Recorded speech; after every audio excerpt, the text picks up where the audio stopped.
There's a renewed focus around the world, in educational circles particularly, around the pace of change and how we can enable young people to be able to thrive and perhaps even shape their own futures. In the first 2 decades of the 21st century, new industries have revolutionized how we do business. Societies and environments are changing just as fast. Most educators know students are preparing for jobs that have not yet been invented. But are we ready to equip students with the competencies that'll help them thrive in and shape their futures? We need students to be able, into the future, to be innovative, to be able to engage with changed circumstances in ways we can't yet imagine.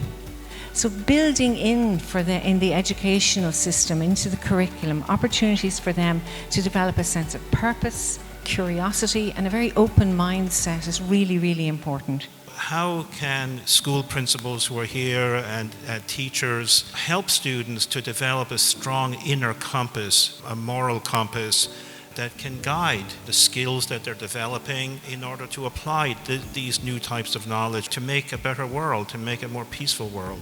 For over 10 years, Global Peace Foundation has forged a broad network of partners that includes ministries of education, universities, primary and secondary schools, businesses, faith bodies, and families.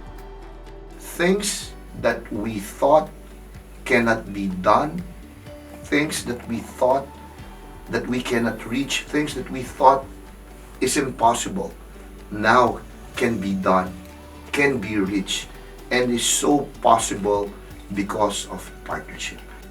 With our partners, we've tested and developed models to transform education, bringing focus to character competencies and innovation.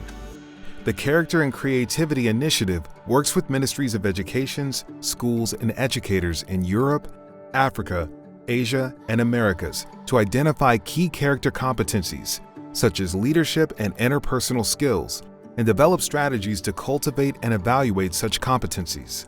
The hubs sort of tap into our entrepreneurial spirit and create formal jobs out of it. We've got to open up our youth a little bit more. To be a little more, to be decision makers, to problem solvers, to just be a little bit more bold in class, and which means a complete turnaround of the way we teach. LEAP Hubs and STEM incubators bring businesses and schools together to provide resources and opportunities for students and educators to innovate solutions to real-life problems. Peace Learning Centers allow school communities to develop models of conflict resolution. In schools in Kenya, the biggest challenge has been creating a peaceful environment. Our work is manifesting the idea that education is about the whole child and requires a whole society approach.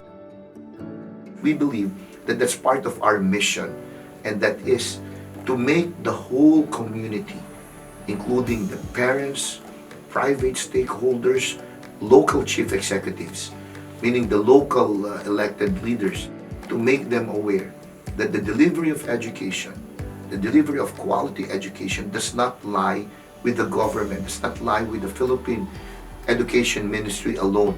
It is a collective responsibility. We're looking for revolutionary change. Why? Because the situation is urgent. We need to get the 1.8 billion young people properly aligned for the 21st century.